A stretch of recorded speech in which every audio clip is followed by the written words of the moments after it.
Welcome back.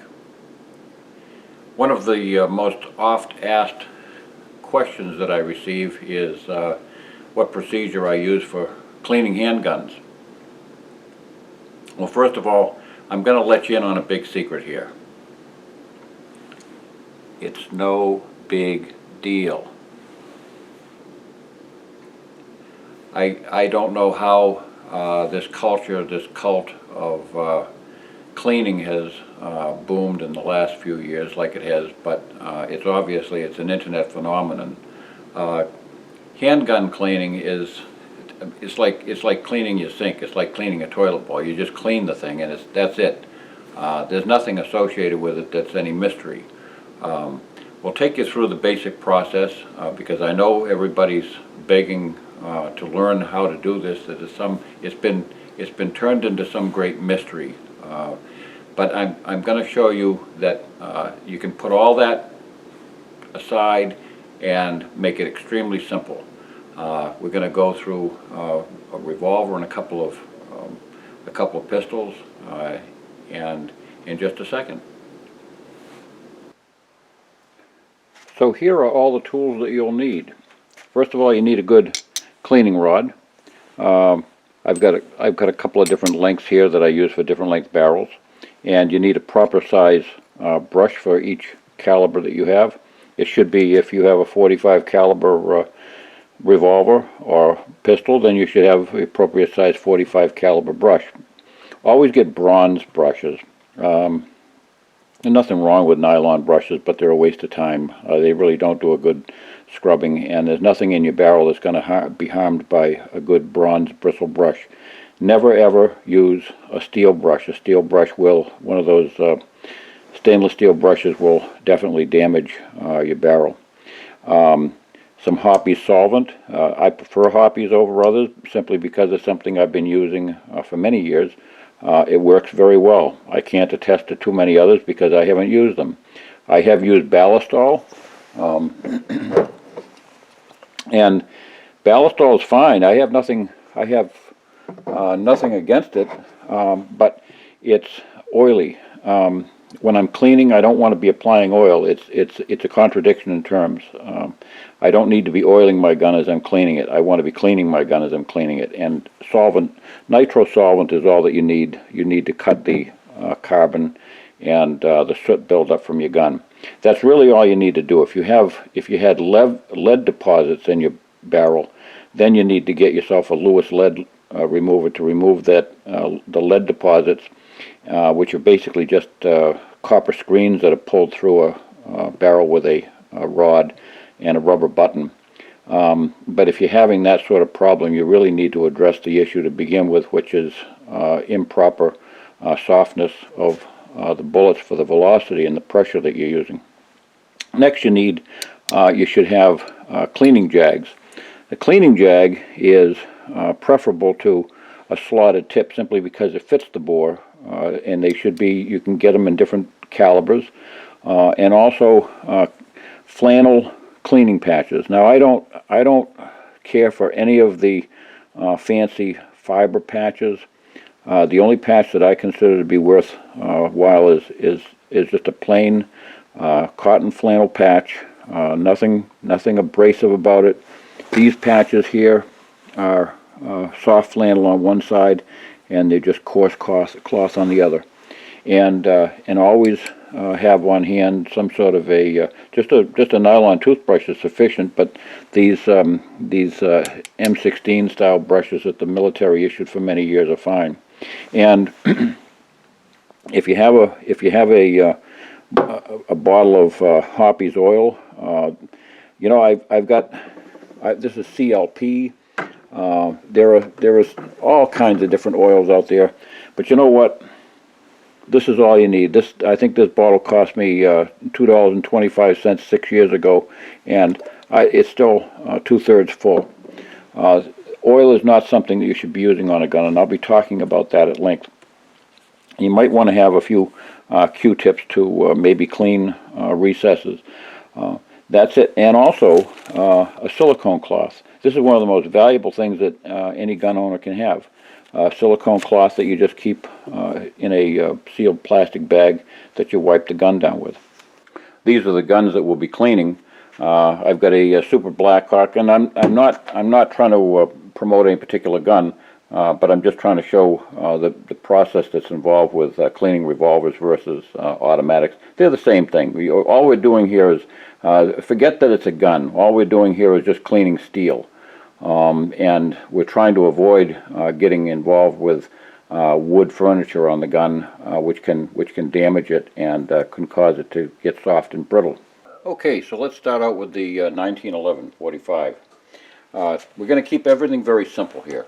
One thing I didn't mention is this standard bore swab. It's just a cotton bore swab wound on a stick, very much like your brushes, and it's very useful. I just apply a little bit of solvent to the swab, and then run it into the barrel a couple of times, into the slide wherever there's accumulation of buildup, and you can see that for yourself. You don't want to be aggressive with any of this stuff. It's very simple, and that's it. I've got now. here's something that people should do periodically, is to take their magazine apart. And a lot of people don't realize that even magazines that have welded bottoms can be broken down. I'll show you how to do that. First of all, take just two cartridges, and please don't call them bullets. Bullets are a component part of the cartridge.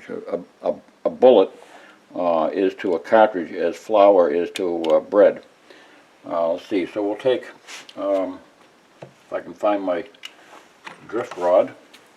When you have the cartridges in, just simply in the second hole, press the two cartridges down in the second hole, place your drift rod through until it comes out the other side.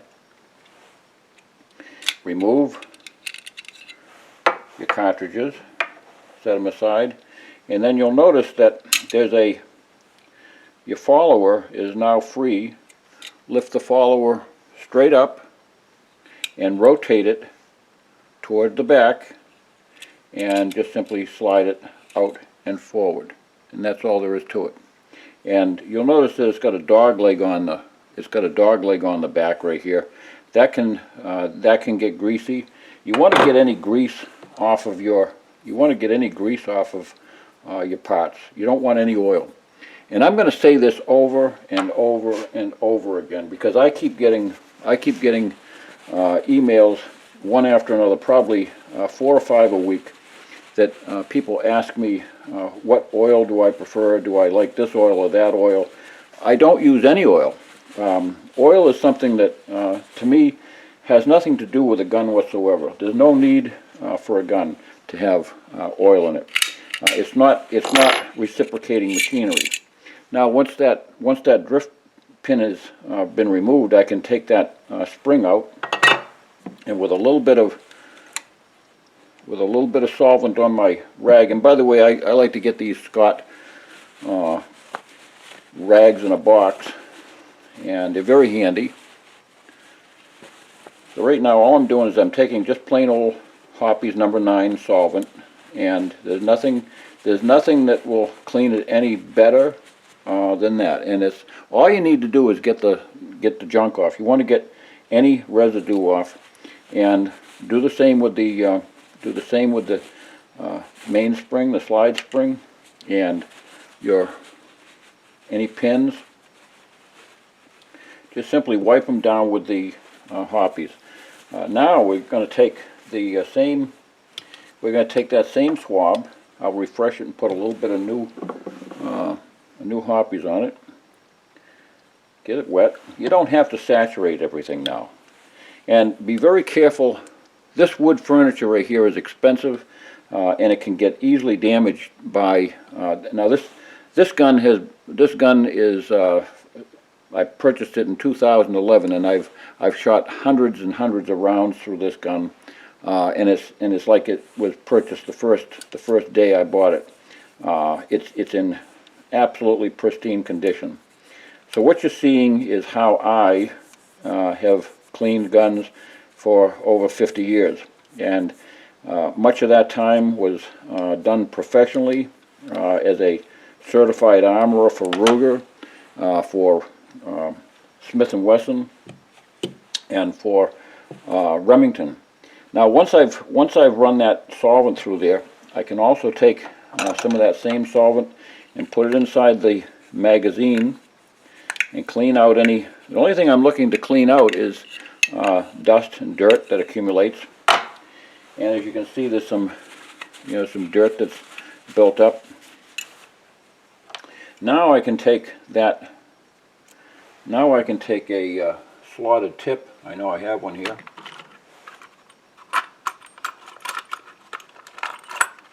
One of the few times that I use a slotted tip.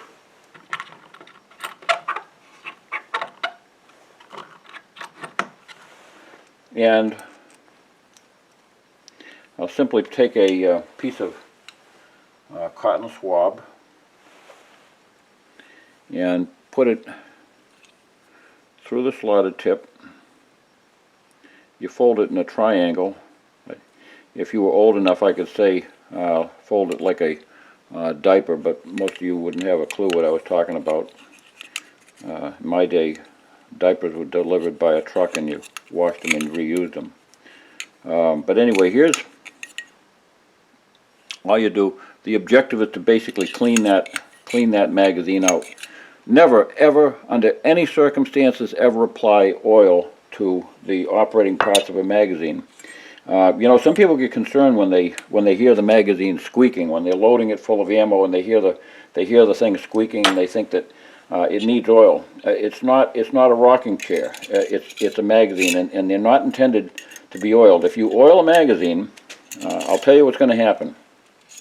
You're going to be one of those people who complains that their gun tends to stovepipe and throw rounds out the top. This is something that happens very frequently, because what happens is what I'll do is I'll take care of that later, but it's a reverse process. Normally you don't even have to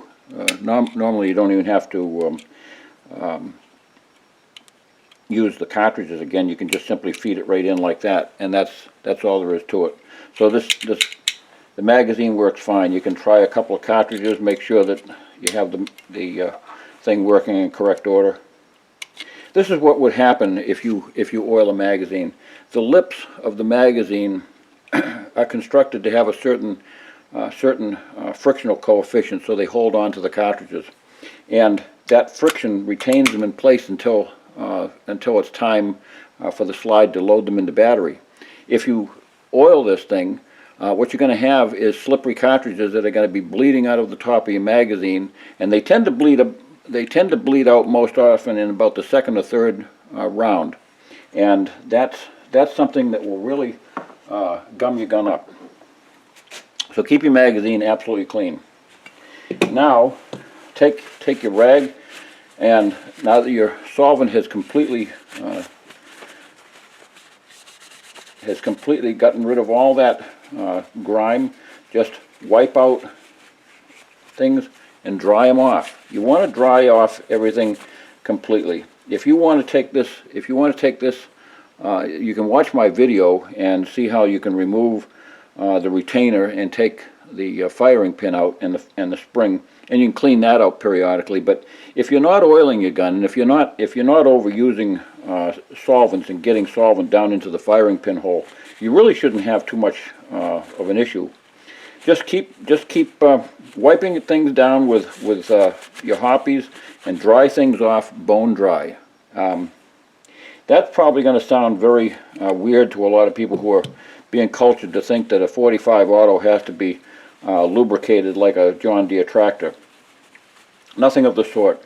I carried this 45, not this 45, but I carried a 45 in Vietnam, and down in Fort Polk, Louisiana, and my 45 ran all the time. Believe me, I did a lot of shooting with it. It never once stopped up.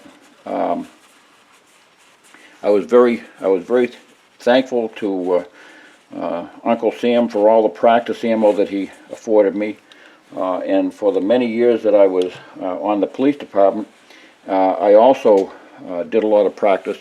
Never once oiling the 45. I never oiled the slides. I never oiled the rails.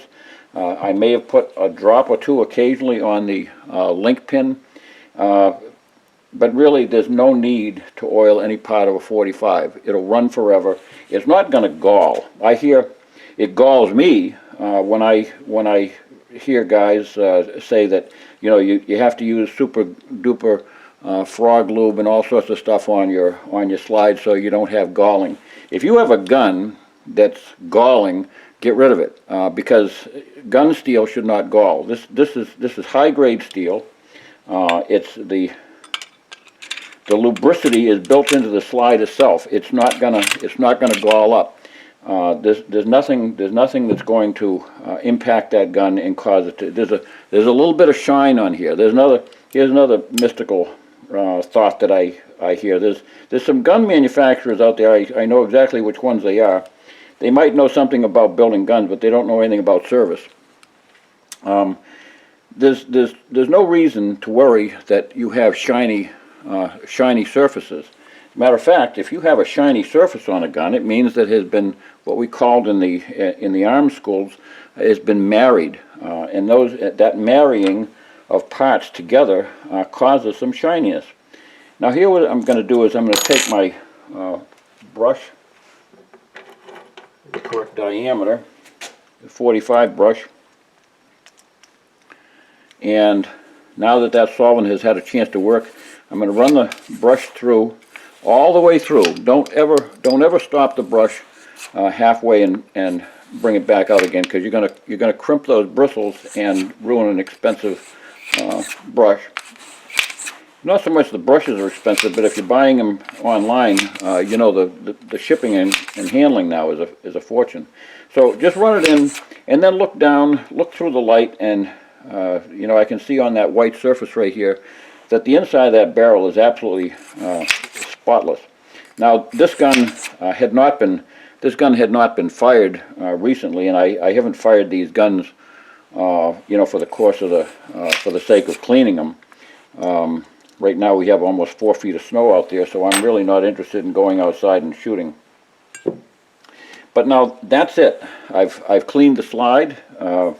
It was only a matter of using some solvent on it to get rid of any. And sometimes you'll have a lot of carbon soot buildup, especially if you're using powders like Unique and some you know, powders that are used commercially are very dirty.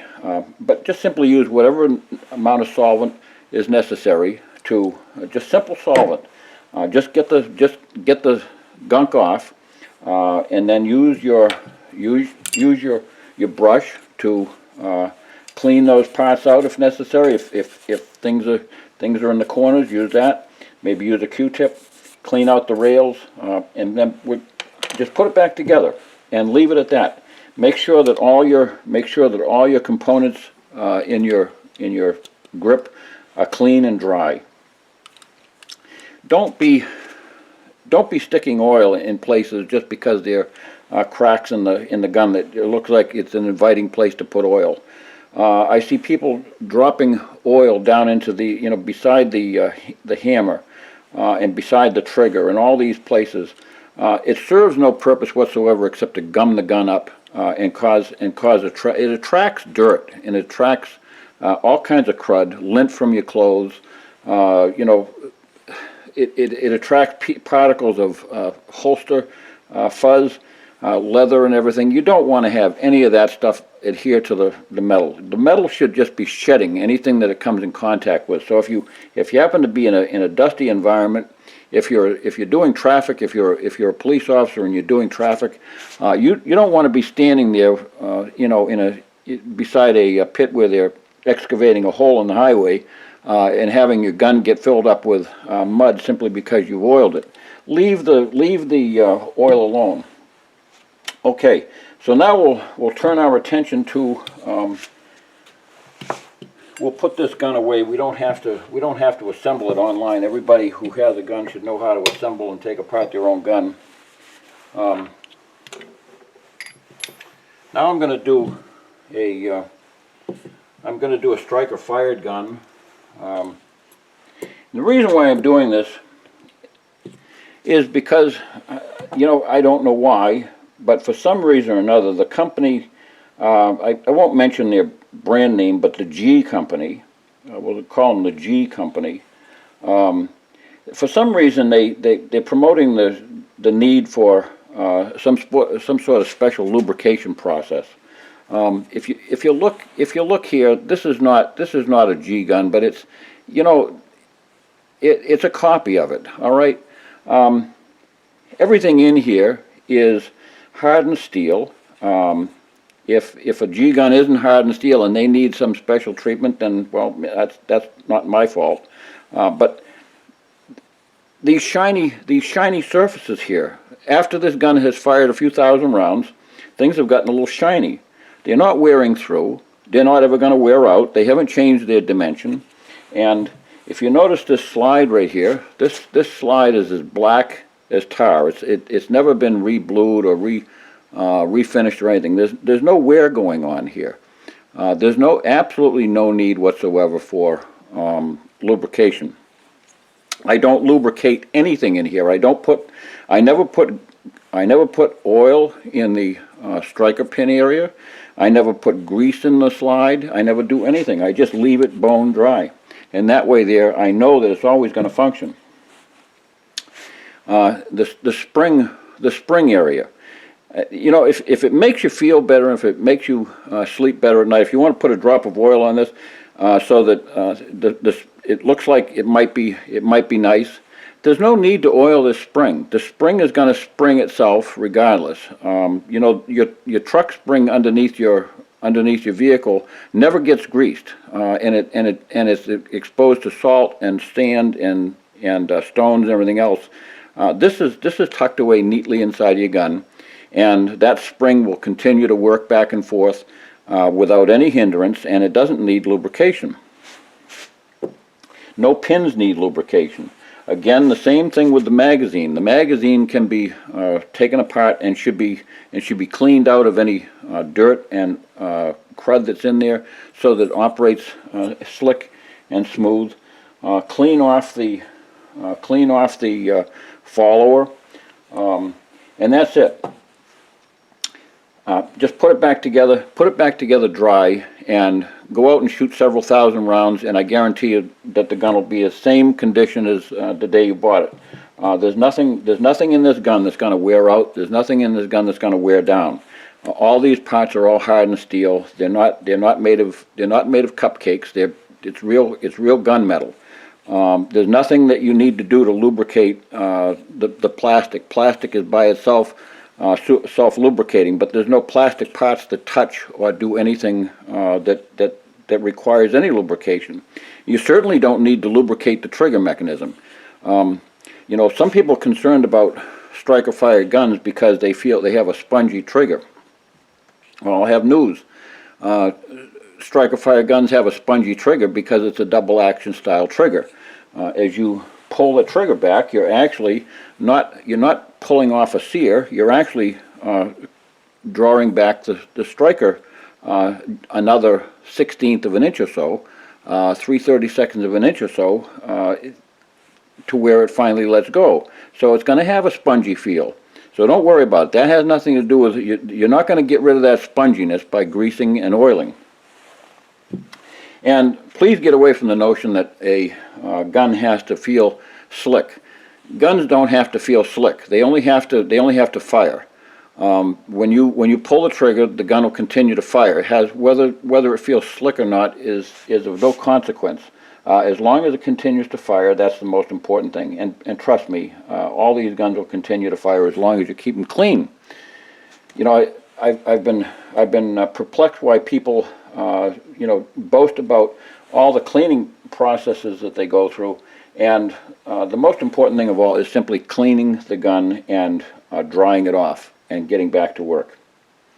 Okay, and here's a standard single action revolver, and whether you're cleaning a single action revolver or a double action revolver, the process is essentially the same.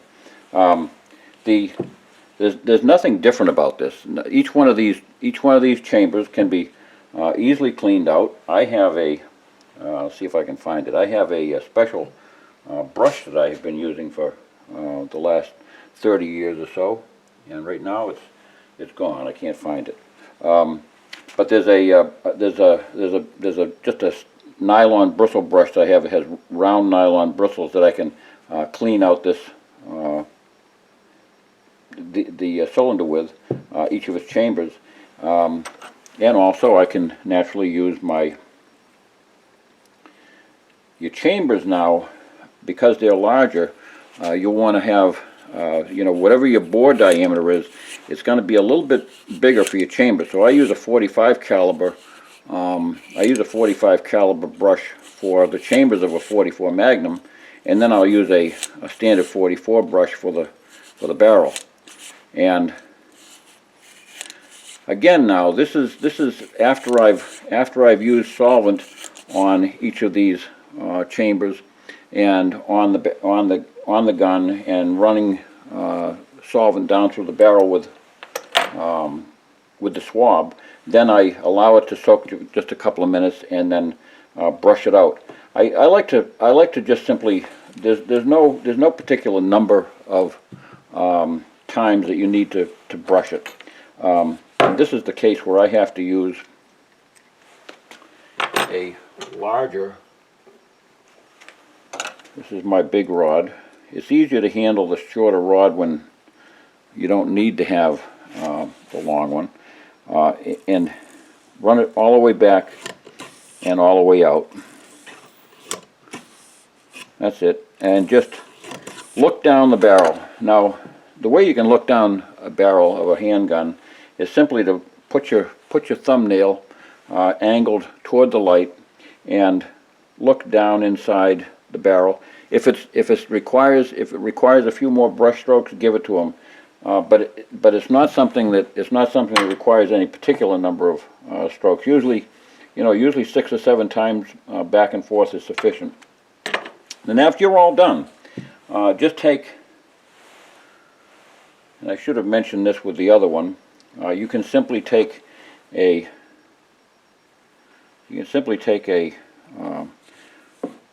cotton swab and run it through. And this one still had some. Apparently, I hadn't cleaned it from the last time I test fired it, but it's ready to put back together. Now, this is perhaps the one of the few times that I recommend oil on a gun, and it's only for the base pin. The base pin of a revolver can sometimes bind, and it's handy to have a drop of oil on that. And when I say a drop of oil, please, this is one of these things where, you know, just because one drop is good, it doesn't make 2 drops better. 1 is all you need, and it goes right where the entry point of the base pin is, right here.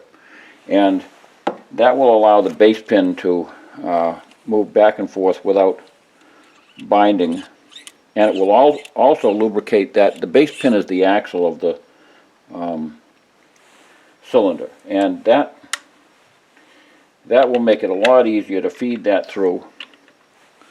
If I'm going off camera, I'm sorry. I'm trying to watch what I'm doing while at the same time maintaining some. See, base pins on 44 Super Blackhawks can sometimes be a little bit annoying. So that's it. I oil nothing else. I don't oil any pins inside. I don't oil the hammer. I don't oil the trigger. I don't oil anything.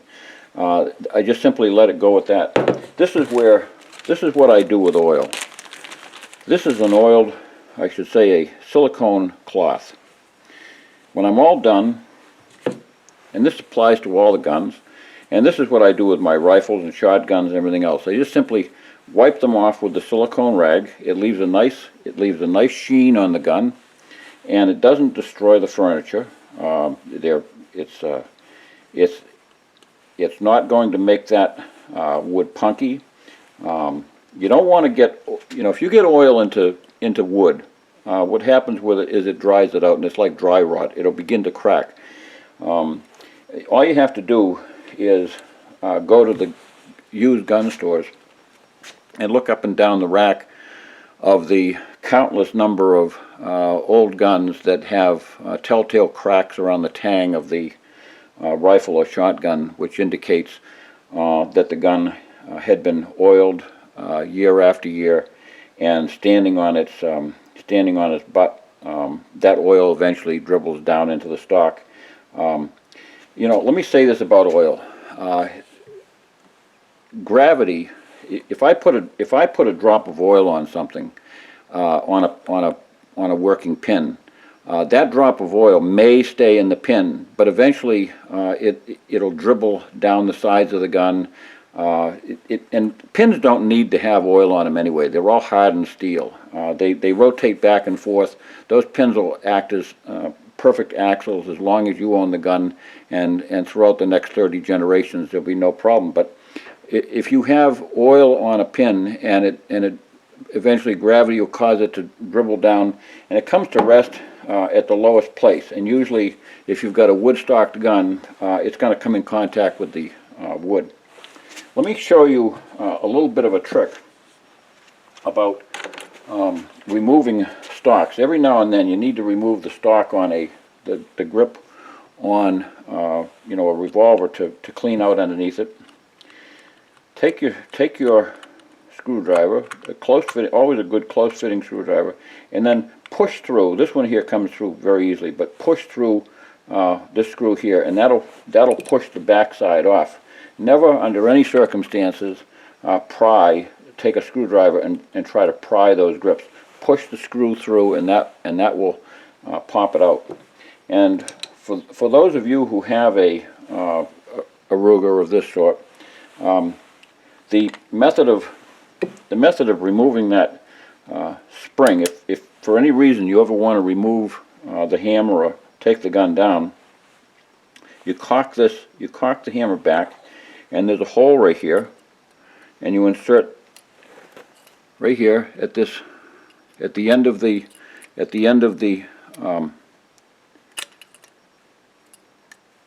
that's not the right size pin. Hang on.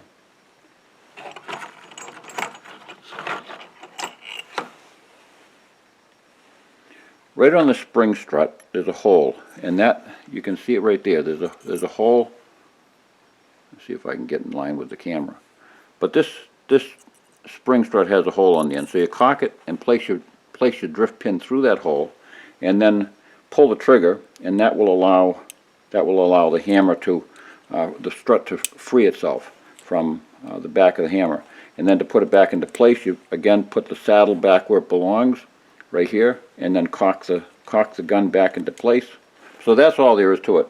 And on these guns, if you can, if you have a small pin, you can keep a pin in this roll pin here, and just store it in there, and that will act as a field drift pin for you. So rather than having to use a drift pin, you've got a little pin right there. So you can take a like a 6-penny nail and cut it, and just stick it in that hole for storage, and that's it. So that's all there is to it. When you clean your guns, just approach it like you're cleaning your wrenches in your toolbox. There's nothing mystical about it, and there's nothing really fascinating about it. It's one of the to me, it's one of the necessary evils that goes. But you don't have to make a culture out of cleaning the gun afterwards. Just clean it and put it back together and keep it dry. And you'll save a ton of money. I buy hoppies in a very large bottle. If you happen to like ballistol, that's fine. The only thing is, remember, the ballistol is also an oily. It's an oily product. And when you get done putting that oily product on, you can't get it off. So you get done shooting your gun, and then it smokes for a half hour after you've shot your rifle. I don't need to have my gun smoking any more than it does.